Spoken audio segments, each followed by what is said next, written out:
Yes, I see your message. So welcome to everyone to the LDE Center for Sustainability Circular Industry Talks. I would like to especially welcome Kim Poldner, our presenter of today. And Kim is a lecturer of circular business at the Hague University of Applied Sciences and endowed professor of regional and circular economic development at the Faculty of Economics and Business of the University of Groningen. But before working at academia, she already was a circular entrepreneur before circular economy was a term. Her research mainly focuses on fashion industry. Today, she will discuss the limitations of the circular economy and the emerging concept of regenerative leadership. Kim, please go ahead.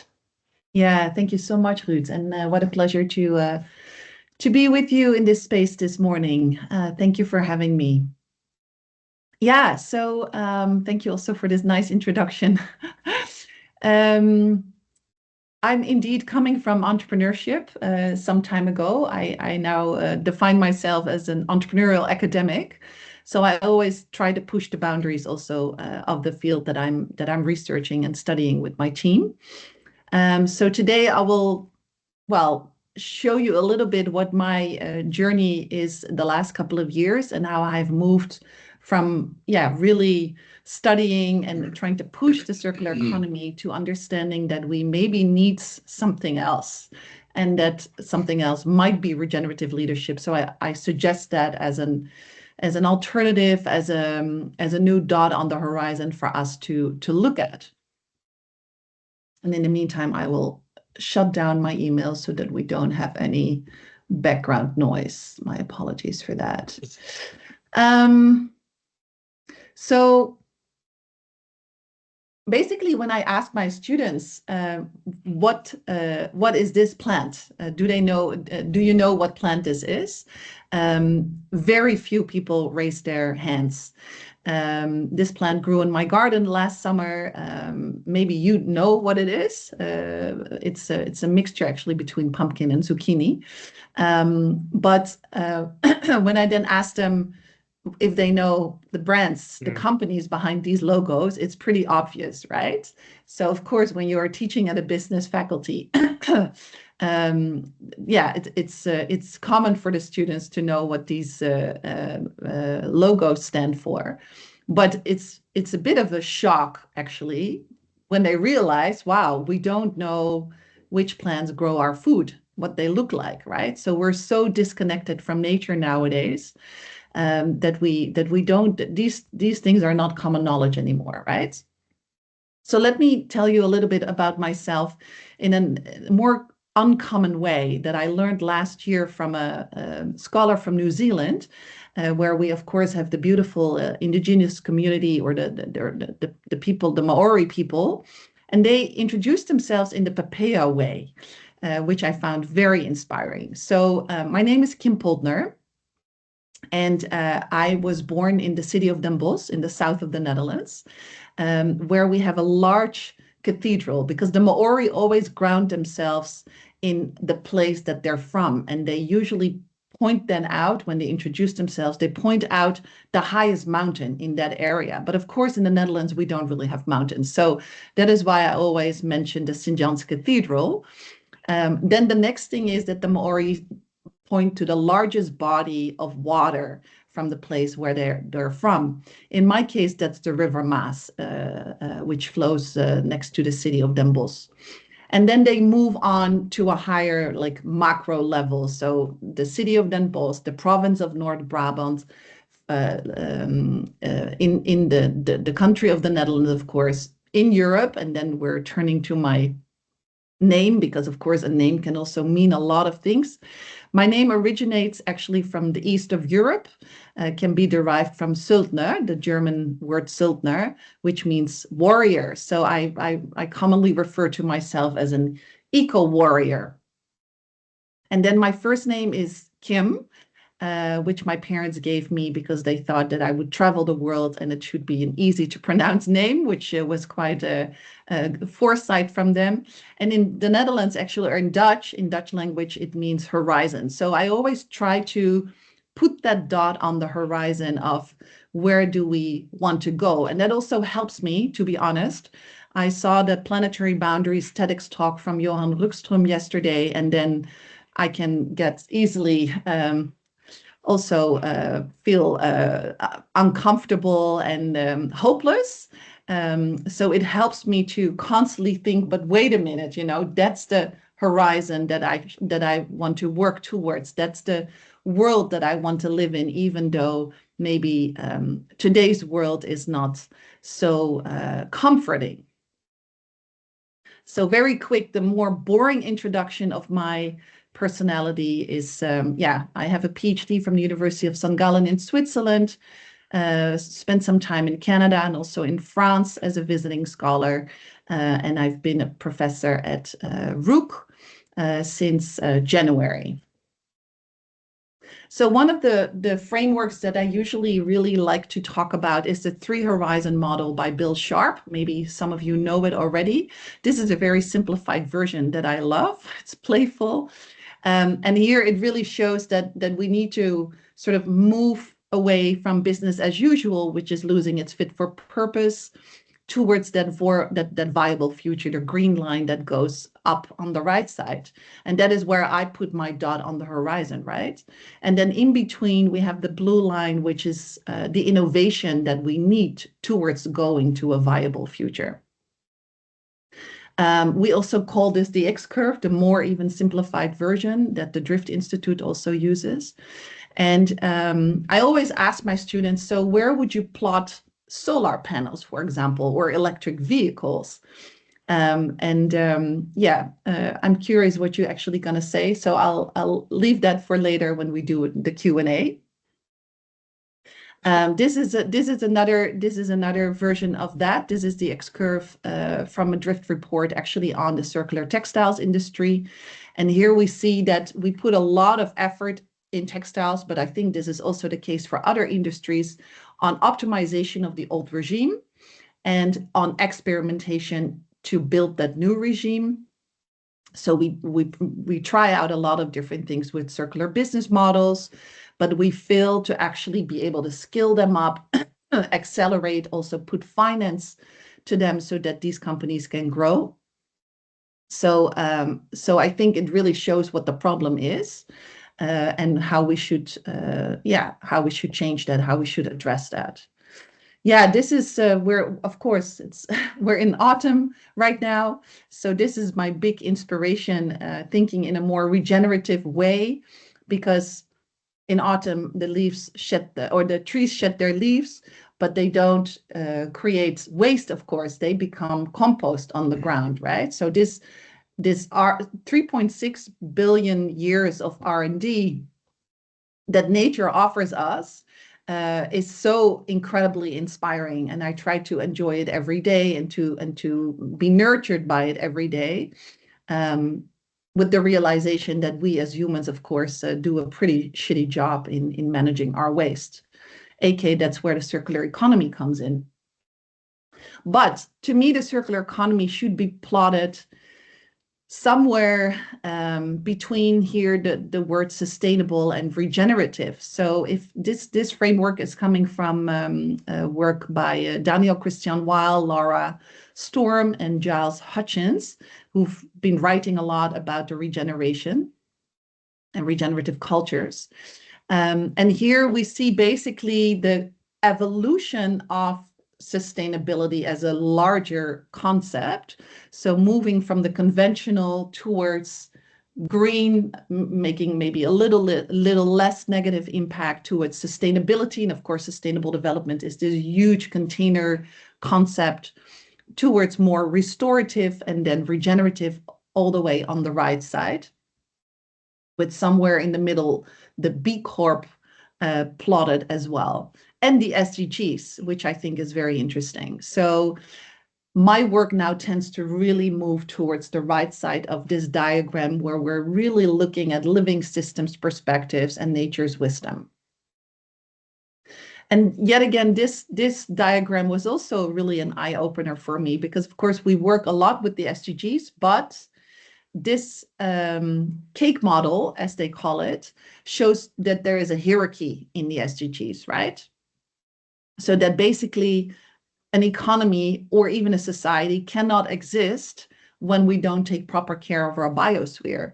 So for me as a scholar being active mainly in the field of circular textiles, working a lot towards achieving SDG 12, sustainable production and consumption, when I saw this model and I understood the underlying logic behind it, I was like, oh my goodness, I've been working towards SDG 12, which is all the way on the highest level of the economy here in this model.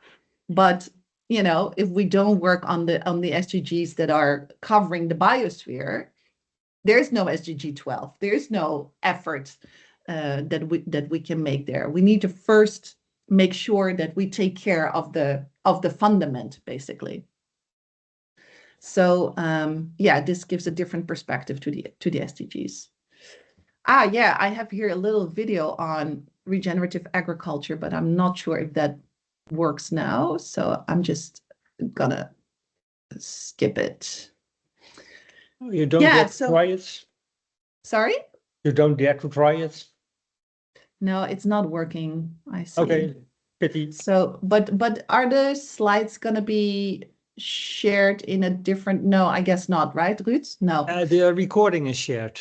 Yeah, exactly. So I think this is a YouTube video, so you can also just find it yourself. And it gives a little bit of a basic perspective on what regeneration means in the term in agriculture, because that's where it's coming from.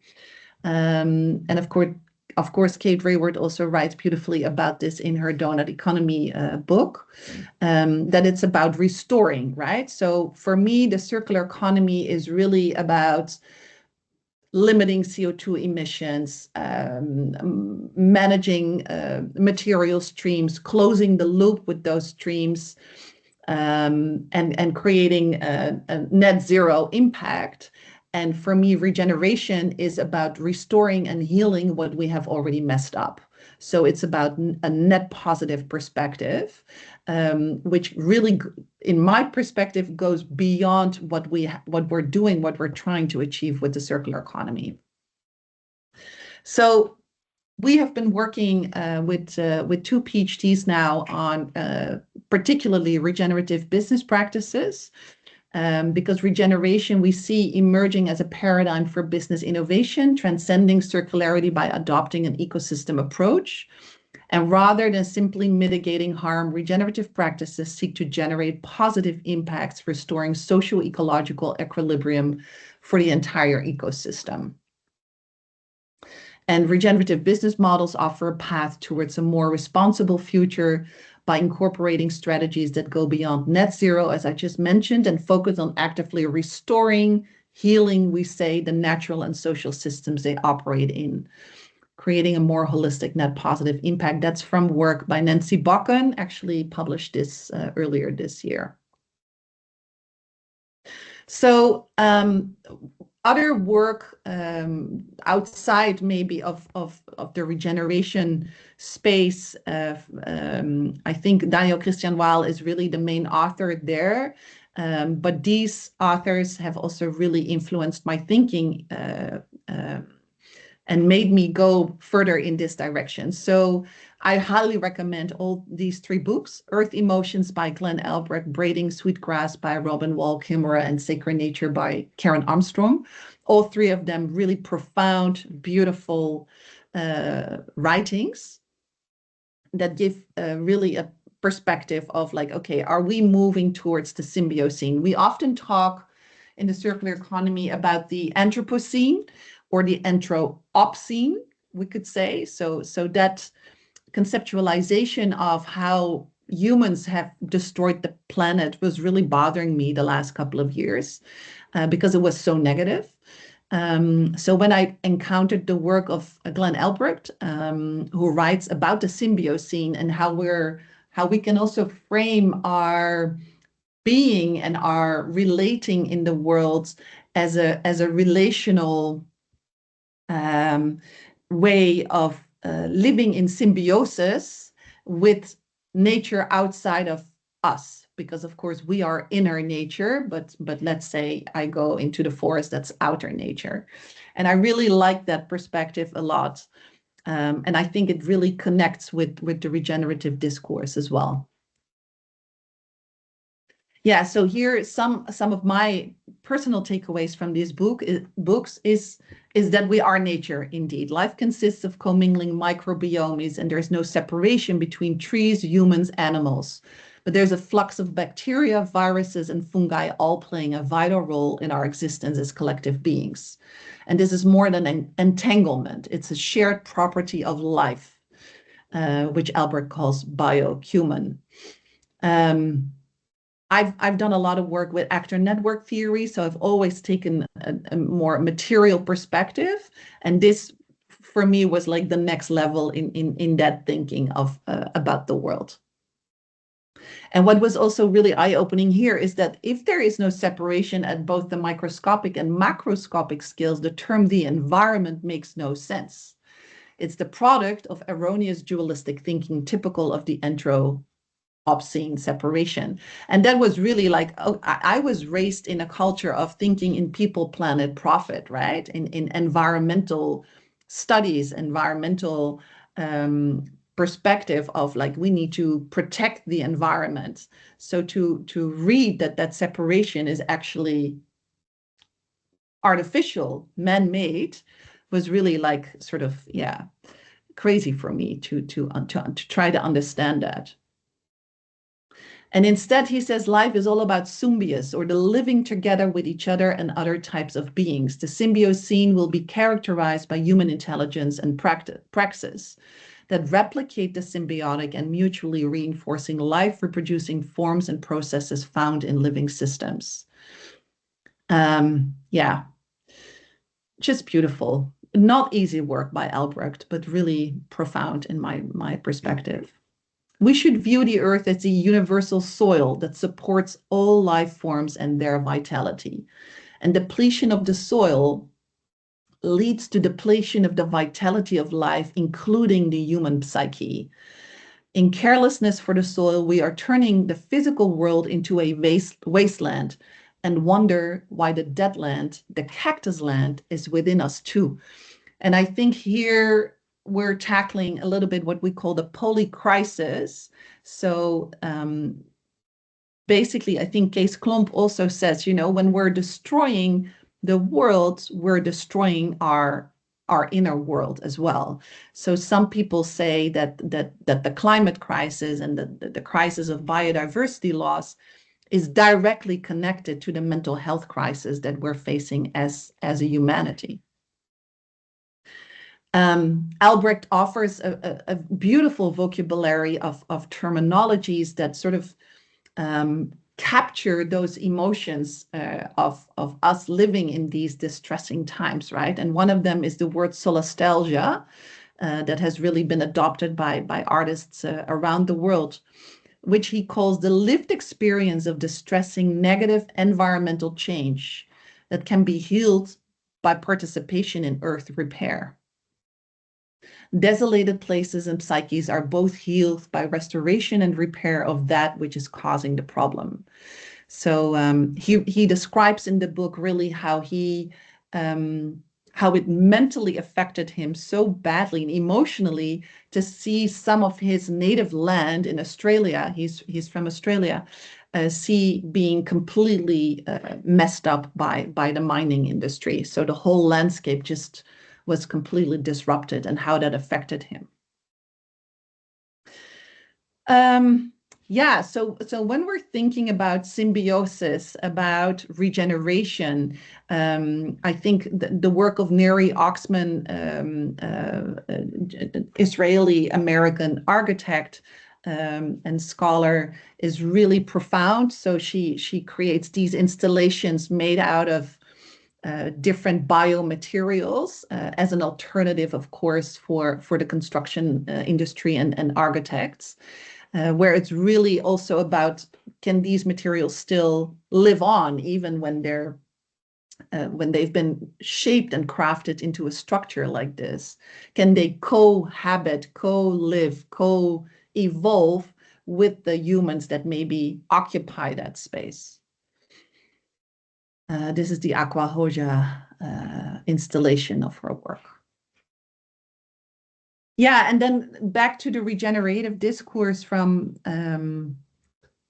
mainly Laura Storm and Giles Hutchins have written about the rhythm of life. So when we're looking at the seasons and we're looking at how our society is organized, we're expected to be in summer all year round, basically, right? So I don't know about all you guys, but for me, this is a super busy time of the year because, you know, you're going towards Christmas. You have a lot of events. When you have children, you have all kinds of Sinterklaas and all kinds of things. A lot of you need to, you know, finalize the year also financially. So there is a lot of work actually, and of course there's also funding deadlines and R&Rs that you need to attend to publish yet another paper.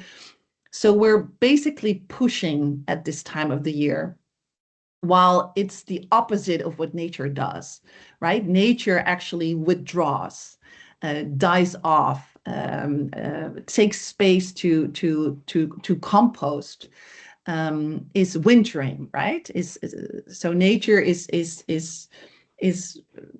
going for the introspection, for the reflection, for the honoring the dark time of the year, and that's not what we do as humans, right? So I've been trying to, yeah, maybe think about how can I reorganize my time, my year, my calendar to honor that natural cycle of nature and that rhythm of life in a better way. And I'm not very far yet. I'm trying to take some time off in December, but it's needed also this time to, you know, I just put the bulbs in my garden in the ground last week so that they can sit there and you know, be under the soil until the moment in February or March that they pop up and become tulips, right? So we need that time. Actually, winter needs that time to decompose and to rest as well. And I think, yeah, we can learn by taking maybe more that approach. So the shift is really to go from the more mechanistic, exclusive, extractive, command and control, rational, analytic thinking perspective towards a logic of life, relating and behaving, where we're more, you know, thinking in systems, but also thinking with our whole body and honoring our body. I mean, a lot of my colleagues are ill at the moment. This is a time of the year that you catch a cold. So should you then be pushing or should you actually maybe rest and recover? So I think all these questions are valid to ask ourselves. Here are some more of the vocabulary, I think, that comes along with thinking in a more symbiotic and regenerative way. And as you can see, they are quite different from the circular economy discourse that we're all very familiar with. Again, another model from the book by Storm and Hutchins, the logic, how we can honor more the logic of life within organizations as well.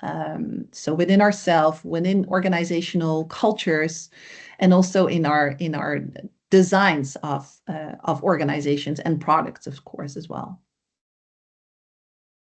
So what we've been playing around with a little bit with my team the last year or so is to basically put next to the well-known R strategies of the circular economy, which you see here on the right side of the model, is to put other types of R strategies that relate more to that regenerative discourse, like realigning with nature, redefining values, reconnecting, but also replenishing, revitalizing, and resting.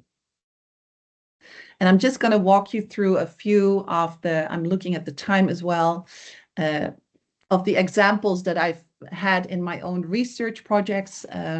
So here, for example, a project that we did with 9 big multi-fashion brand retailers the last few years.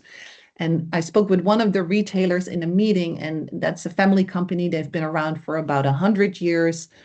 And then he said, we're not working with KPIs, we work with FPIs. And I said, FPIs, what's that? He said, it's family performance indicators. We're a family company. We've always had this long-term perspective on sustainability and growth of our business. So this is for us the most important thing.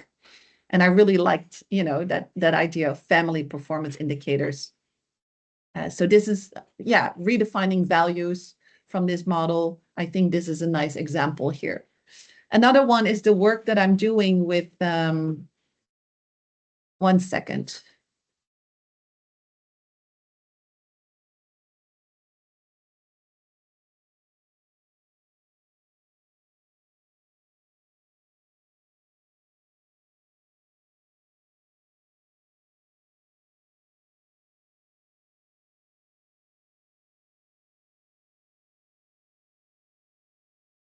My apologies.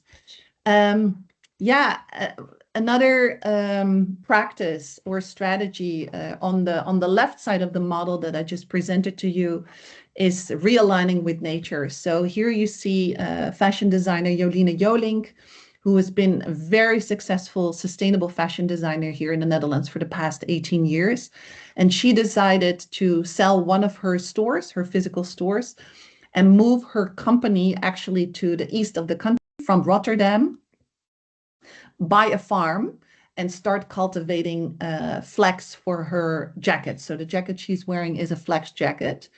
And she literally is now going, as a fashion designer, she's going through the whole process of from sowing the seeds on her land to harvesting it. And last Friday, she actually went to a place where they have the machinery, the traditional machinery, to then process the flax and pull it and make it into threads, up to the moment that she can actually weave it and make into 3D fashion garments.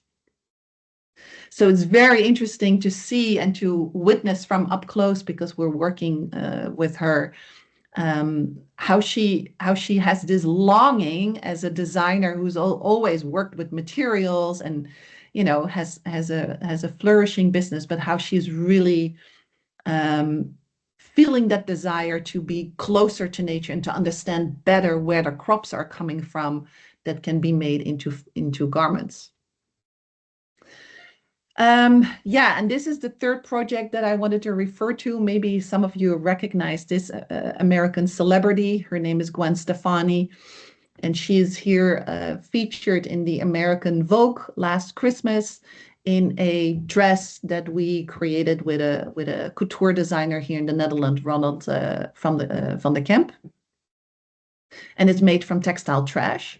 This project, Treasure, that I've been doing for the past 4 years with several SMEs here in Holland, is really about,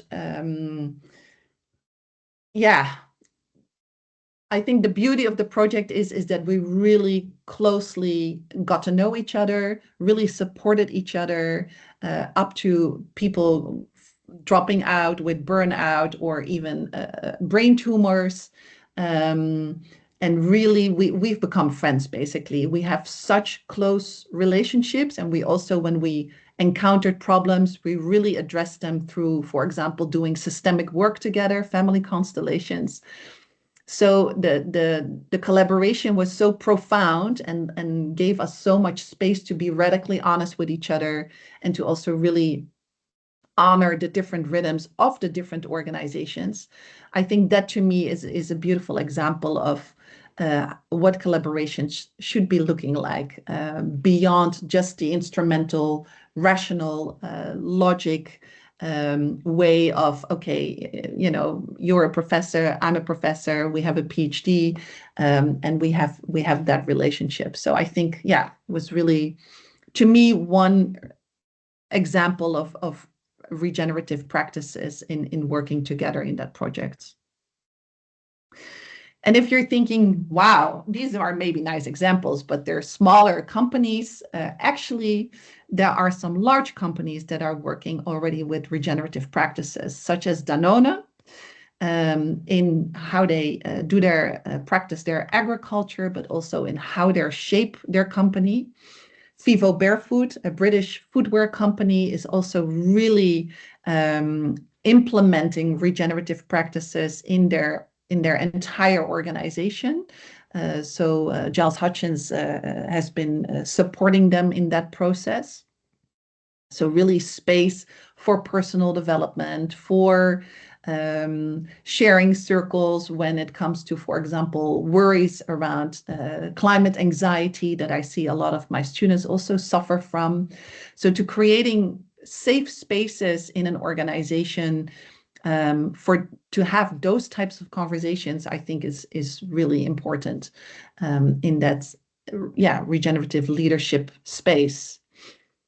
And then, of course, we have Patagonia, well known as a prime example, maybe of sustainable clothing company. For decades, they have been working on that. They were one of the first to advertise with "Don't buy this jacket" on Black Friday, which is coming up next week, of course.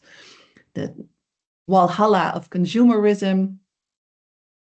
So also Patagonia is working a lot with the regenerative leadership practices. So maybe a few questions that I can leave you with in just reflecting about either in your research work or when you're working with companies also, how can I use materials that grow in abundance? So we're looking a lot at bio-based materials, of course, in our projects. Design a product that can restore ecosystems, build on the resilience of a diverse community to ensure social inclusion in the circular economy. I think it's still often overlooked, this social impact aspect in the circular economy. Collaborate cross-sectorally, developing resilient regional ecosystems, and regenerate inner ecosystems while transforming outer ecosystems. And I think especially the latter one is something that to me is not really addressed in the circular economy discourse. We don't really pay attention to that. We're talking about business models, about new technologies, while what about us humans? How are we dealing with all the wicked problems in the world? So here again, we have our Horizon 3 model. And also, the question that I always leave my students or my audience with, like, where do you want to put your precious time and energy and resources and brain power? Do you want to support Horizon number 1? In optimizing that linear system? Do you want to build bridges to Horizon number 3?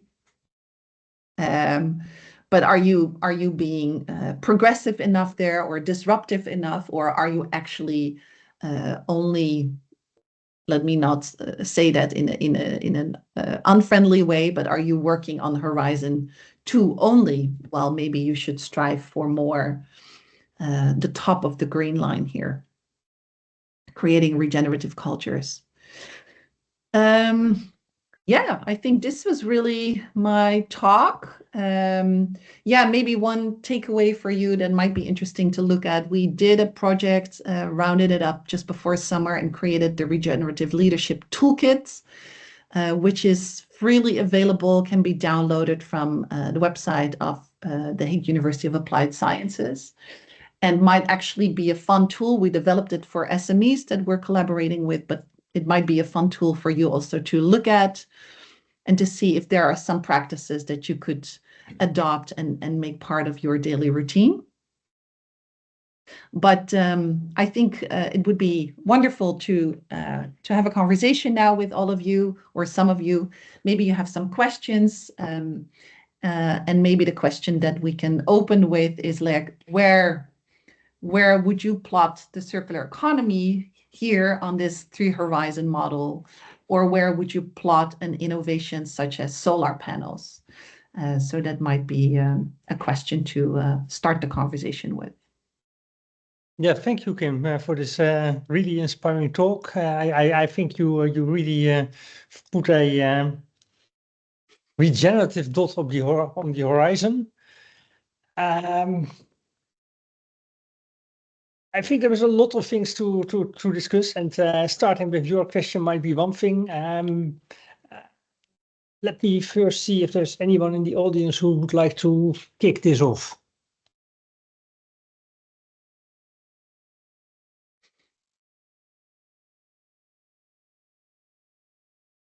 If not, then let me just, well, I can try to start with your question. Where would you put solar panels? Very good question. I didn't think in these terms actually, but I think I would put it somewhere on the H2, the Horizon 2 thing. But then I am also not, yeah, I am quite sure that it makes sense to look at those different horizons, that we need to look further away. The question for me is then, if solar cells are currently on Horizon 2, what role will they play if we are in a Horizon 3 time frame? Yeah. Are they then still important? Or does that depend on the way in which we now design them? Yeah, yeah. I think those are very valid questions. I myself have also been plotting them on Horizon 2 because we're already seeing the problems of taking them apart, having to recycle them, etc., when they come at their end of life. So they actually create more trash for the world, which is unfortunate, I think. While actually there is also companies that are creating electricity and energy out of plants, right? So Plant E, for example, a company from Wageningen University, can generate electricity from plants. So I put solar panels on the roof of our house, but it's the best I can do at the moment, right? Just like driving an electric vehicle and not even driving it very often because usually I take the train or the bike. So we're limited also by this, right? I think we can do much more. I think there is much more opportunity to innovate. When I look at bio-based materials like mycelium, etc., there's so much more possible, and we're just not doing it. And that is why I think we need that more regenerative leadership, because we have everything. We have most technologies. I think we have a lot of knowledge, and we're just not doing it, right? We're not making the policy our policy makers are not putting their fist on the floor or on the table to push for example, forbidding companies like Shein and Temu to enter the Dutch markets. I think we do way too less, to be honest. And it was funny because the other day a person said, solar panels are Horizon 1. It's become business as usual, which I thought was also quite interesting perspective. Okay, yeah, so it's just like, it's green growth. I mean, it's like depends a bit on how you see it, how you define it, I think. Yeah. Well, what I noticed is that you have all those very nice new art terms that refer to nature, replenish, restore, rest. But in our society, I think we cannot do without the other part of your diagram. The diagram as such remains an entity. And now it seems separate spheres. But does that make sense? If you keep it separate spheres, yeah, you might not influence with that regenerative part, the technology part. It's a very good point, Ruud. Thank you for that. I mean, this was just like a first visualization of trying to make sense of these new ideas and new practices. And that is why we also kept the right side. So it's one model, right? So yes, I think we need all those practices that we know from the circular economy, preferably, of course, the higher R practices. And I think that is why we put them next to it as not as like an either or, but as an end. Yeah. Then for me, the questions, and but that relates to my own approach to the research we are doing, the how. So it's quite clear what we need to do, but not what we need to do, what we need to achieve. Yeah. But Yeah. how can we do that in such a way that it is tangible and implementable in society? Yeah. I mean, we're doing it already, right? To some extent, one of my PhDs, Riel Bazai, is looking into carbon negative materials related to the commons, carbon commons. Yeah. Which also has quite some strong links to degrowth, regeneration. Nice. At a small scale, you can show how you can do it. But the major struggle is how to make sure that this also lasts over a long time frame, and how to ensure that this gets scale. Yeah. I don't think I can answer that question. Well, I think we are researchers too. Yes. Try to answer those questions in the future. Yeah. And I think it's very important to note those questions. But absolutely, it's also something I'm struggling with. Yeah. No, absolutely. I think that I think I already mentioned that, but what I've been missing in the circular economy discourse is that it leaves out the true connection with nature. And I mean, to achieve those higher R strategies, I mean, when we're looking at the circularity gap report by Circle Economy, right? They show that globally the circular economy has been decreasing, right? Has not been growing, which was really worrying when I read that. And why? It's not because we're not innovating in business models, in technologies, and you know, there's so much amazing work being done in this space, but we're not up to speed with the excessive consumerism that downplays all of these efforts.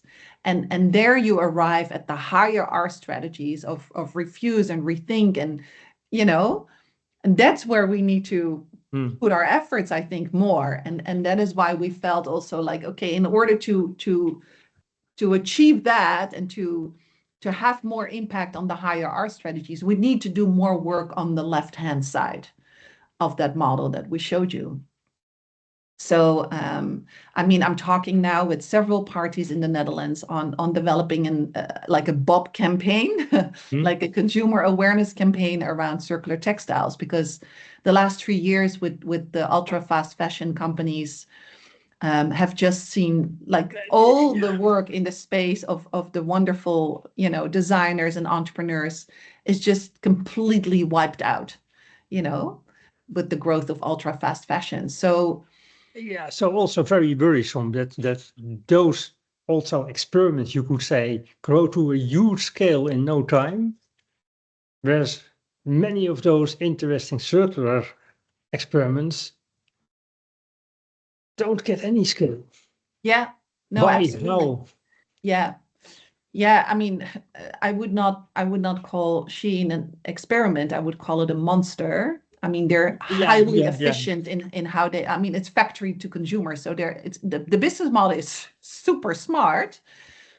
But I think as Europe, we should say, no, we're not allowing this shit to enter the market and to pollute also the minds of our children that with gamification are inclined to buy this, right?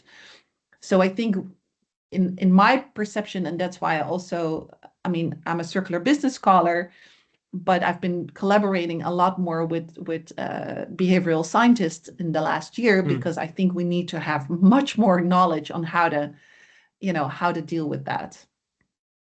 Yeah. Anyone from the audience wanting to jump in? Peter, please. Thank you, Kim, for the thoughts, and thank you, Ruud, for speaking out on behalf of the audience. I listened to your discussion, and I like the exploration that you did. Your far views make me think a bit about the work of Marco de Brommelstoet, cycling professor, Amsterdam. And he says a cycling highway is in a way use business as usual. The perspective is, do we need to travel so far? How's the interaction between the society and our traffic? And posing that questions, and you did that. So thank you. Nice, nice. that. I don't know him, but I'm going to look up his work. Thank you for pointing that out to me, Peter. Yes. Okay. And maybe one other thing that triggered me to some extent. I'm not sure if we get a really interesting discussion because I think I agree with you, but that was about the hierarchy that you showed in the Sustainable Development Goals. Yeah. With at the bottom the eco values and at the top the economic values. We also use that with our second year students. Actually, to start a discussion, we show it, but then what is more important? And then you basically have two views. Your view, as you expressed it, but also the view that you need to focus on the economic perspective, because if you cannot do it economically, you, as a society, we cannot afford it, and nature will always lose. Yeah, yeah. So Well, I totally disagree with how that. do you see that perspective? I totally disagree. I mean, yesterday, this it's a recent TED talk from Johan Rockström about the planetary boundaries. I think it was recorded last summer in Seattle, I think. But I mean, the amount of statistics on climate change and the effect on global economies is just, mind blowing. He's just like throwing all these stats and graphs, around. So I really needed time to digest that. So yeah, I think if we're not taking care of the biosphere, we're gonna feel it so hard in our wallet, and we're already feeling it hard right now. So, yeah. Yeah, I'm trying to think about a counter argument, but as I said, I largely agree with you. Yeah. But what we of course do see is that in society, in politics, circular economy doesn't really get traction. We don't see the measures that need to be taken No. to make it at least an equal playing field with Yeah. what we currently have. They didn't get that message. That's clear. There you could say that if you demonstrate on the economic level what is possible, that the step to policymakers to also implement it in regulations should become lower. I realize. And there, I think, I mean, I showed companies that are big companies, that are doing this work, that are really practicing business as unusual in a circular and regenerative way. And also other companies like Decathlon, they're doing pretty well in circular practices, and Yeah, but on the other hand, if I look at many of their products, they are not really built in a way that I would say they are robust. They will last for a long time. So I agree. Within many companies, and I worked for one quite a long time myself. Yeah. I see a kind of, on the one hand, doing things in the right way, but on the other hand, they are always overruled by short-term business goals if it is really important. Mm-hmm. So I'm afraid I'm a bit pessimistic, but I don't want to end this talk that was so inspirational on a pessimistic note. Well, no, I totally hear what you're saying, and this is also a little bit the problem that I have with teaching a course at Rook at the moment. that has been carefully curated by some of my colleagues there. But it's only giving the pessimistic view. So in the, indeed, all the failures that we're in with regard to achieving the SDGs, the planetary boundaries framework. So I'm not able to only transfer that message to my students. I just cannot do that from like a moral perspective. Like, there's 100 students that signed up to learn about sustainability in business and economics, and I'm going to tell them this message, only this. I can't do that. I just cannot. So I have to balance, I have to balance it out a little bit with, of course, the statistics, but also that dot on the horizon of what is possible. And actually, Johan Roekström himself ends on that note as well in his talk. So it's worthwhile looking at it. Yeah, and also there, I think all the experimentation, although it may often not be as successful or even fail, in design we have a saying, fail fast, fail often, because you learn from your failings. And as long as we learn from it and use our insights, hopefully we make next steps. Absolutely. Peter, you wanted to jump in once more? Yes, trying not to make it too negative, but also to create energy for change. Often that comes from a problem, and I think that in this case that the problem is that we are as humans a kind of grasshoppers, and sometimes nature hits back, and it's pessimistic, but also maybe the fuel for change someday. So absolutely. No, I think that anger is a very powerful emotion. So I totally agree with you there. In fact, what has been really soothing for me is listening to a beautiful podcast series with Joanna Macy, who is 95 by now. She's being interviewed there by a younger activist, Jess Sorante, and it's really, really profound, and it really speaks to these types of emotions, but also the emotions that Glenn Albrecht writes about. So I'm actually thinking about starting like a podcast circle. They encourage that with bonus episodes to also together sort of address the topics that pass by in that podcast. So it might be something also for you as an educational tool, or just with colleagues, or just with your family members. I think it's very beautiful, that work. She speaks to us as an elder. Yeah. Okay. Thank you. Looking forward to that. Thank you. Okay, and looking at the clock, I think we are at the point of closing this meeting. But once again, thanks, Kim, for this interesting and inspiring talk, and thanks to the audience. And in 2 weeks, we will have a next Circular Industry talk. Wonderful. Goodbye, thank you so much, Ruud, for having me, and I wish all of you a wonderful day. Thank you. Bye-bye.